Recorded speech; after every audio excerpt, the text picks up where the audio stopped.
Hey everybody, welcome to my show, Voice to be Reckoned with, Brandy Joy. Today's show is Getting to Know Brandy Joy Singleton.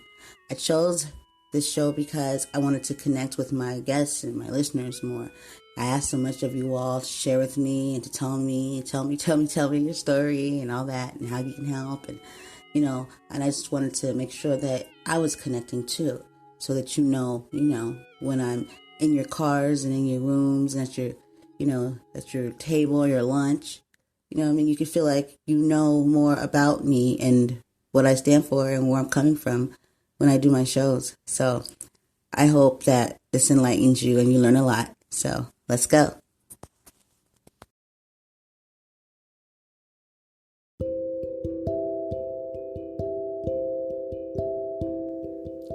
Hello, everyone. Welcome to my show, A Voice to be Reckoned with Brandy Joy. Today, my show is Getting to Know Miss Singleton. I decided to do this show because, I don't know, I just wanted to become a little closer, personable with my audience. I have special guests, which is each and every one of my guests are special to me. Share things with me that a lot of times are personal, just by them letting me in and coming on my show personal.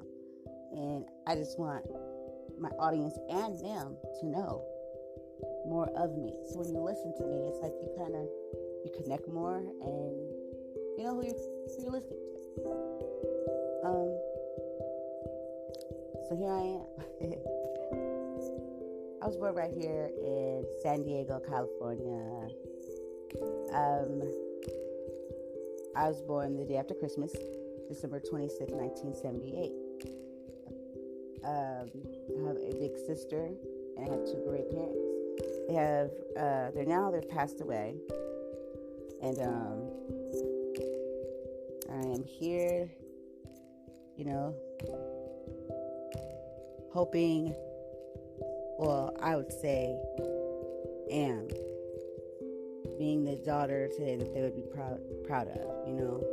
My parents were great parents. I didn't have stories that a lot of people I know had. They came from a lot of hardship, broken homes, and a lot of scars and trauma. As I sit here and I close my eyes and I think about my childhood, I think about so many, many great memories. With my dad, me and my sister, we were his princesses. My dad, he would call us his, my sister was Big Whip, and I was Little Whip. He'd be like, Whip, Little Whip. My dad was a lot older than my mom, and actually, they weren't married.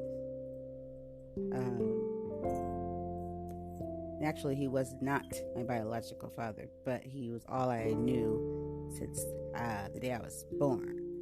We'll get into all that other personal stuff a little bit further down the line because, getting to know Miss Singleton cannot be wrapped up in just one setting, not in one episode, one show.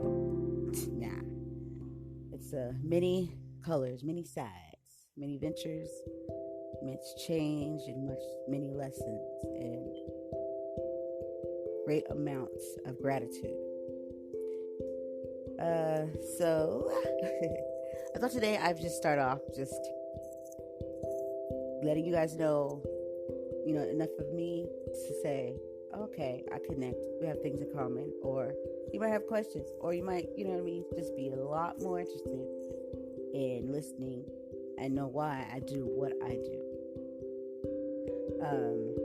I've always been into creativity. Since a very young age, my mom tapped in on that when I began writing poetry, and she was my number one supporter. She's on now and still number one supporter, Mom.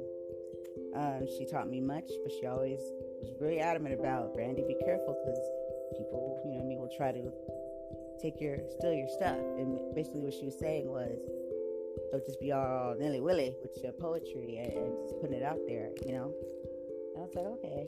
So, because I would write things, and I would write them for other people, too. People would ask me to write poems for maybe they had a friend or a significant other, a boyfriend, and in the military, if I want to send my boo a poem, or I had a friend that she wanted a poem for she needed a writing piece that she needed to refer to.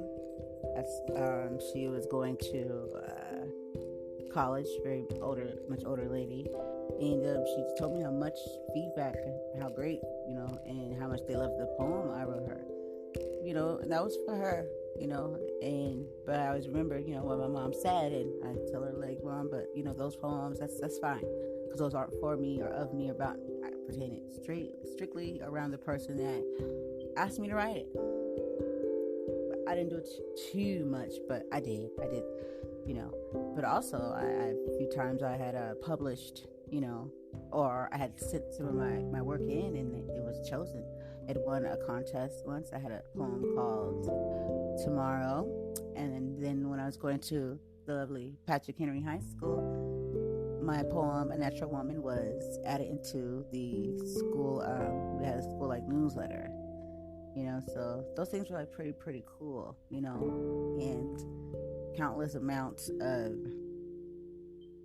books of poems that I wrote. I recall this one night I was downtown and went to a restaurant, because I had a tendency to after work go to a nice restaurant and sit by myself, and I'd write, and just enjoy, after a day's hard work. And I had this poetry book that I took with me, and then I forgot I lost it that night. So I was just like, bummer. It was a lot of poems, I love doing it.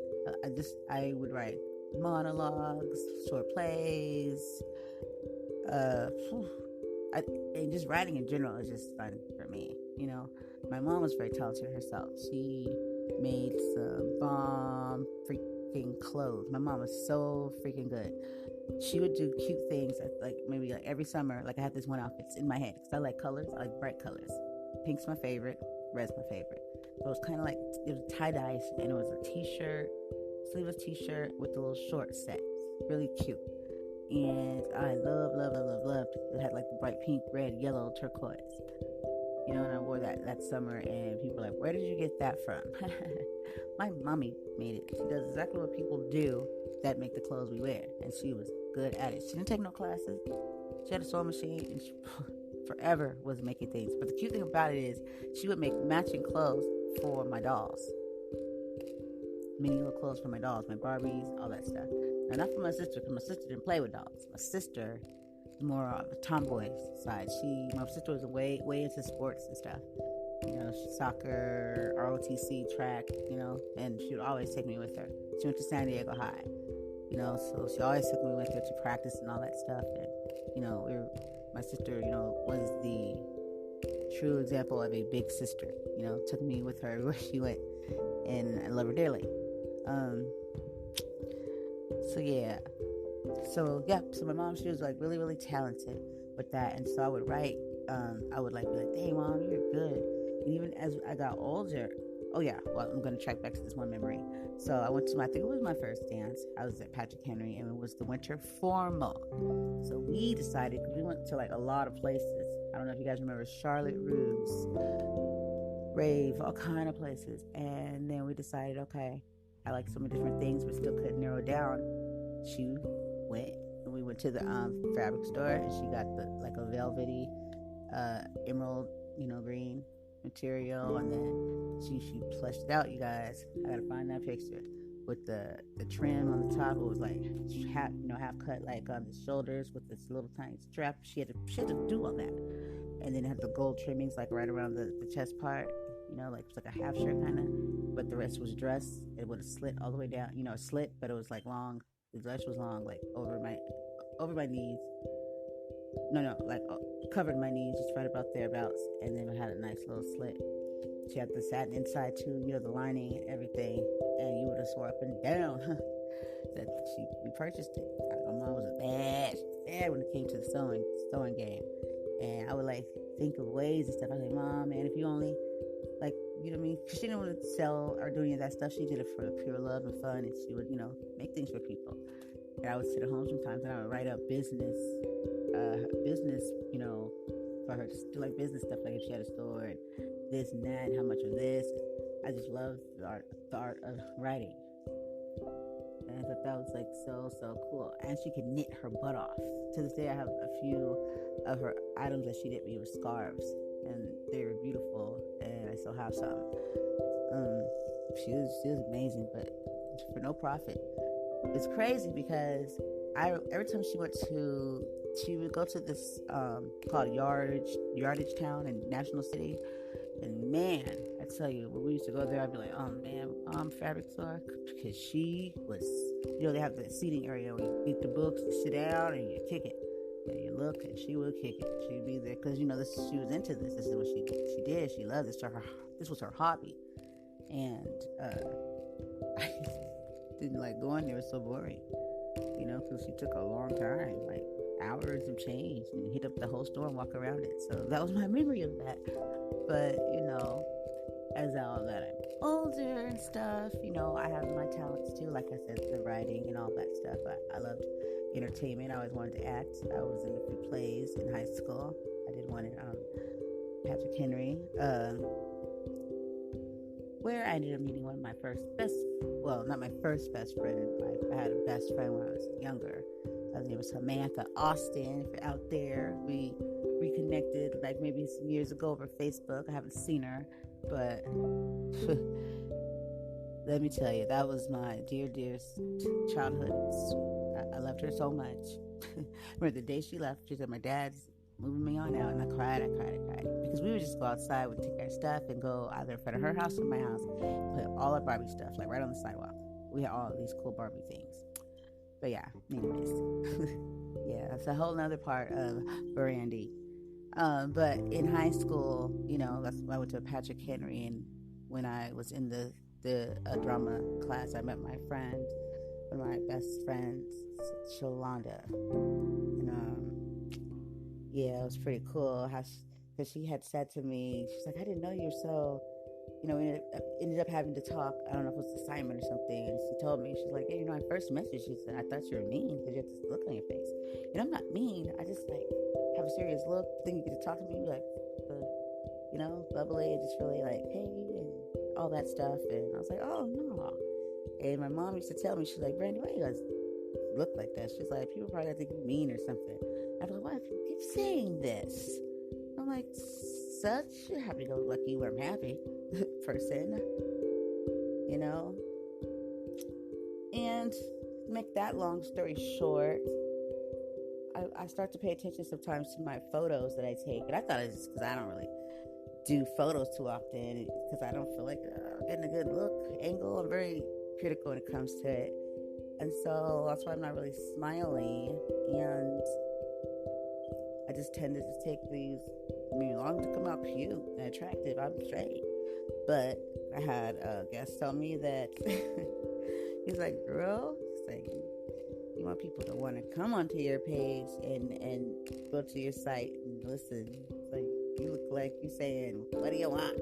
I found it funny. I found it adorable. I found it funny, and it enlightened me, and I took in the critique, because I'm secure with who I am, and I know that I'm not perfect, and so it's like from him, of course, and then for him to be willing and not being shady, and some people just be like, not saying, it's delivery, who you are, of course, and what exactly I'm doing, and I'm trying to get across in the first place. Now, if it's just one of my regs, I'm like, okay, well, I didn't ask you. You know what I mean? So don't get it twisted. But for this particular reason, I took that criticism, that positive, constructive criticism in, because he exactly what I needed from someone that was an outsider looking in, as far as audience or a client, just on the business part, so, and the feedback, I'm not looking for feedback in my life in general, like on that one picture, because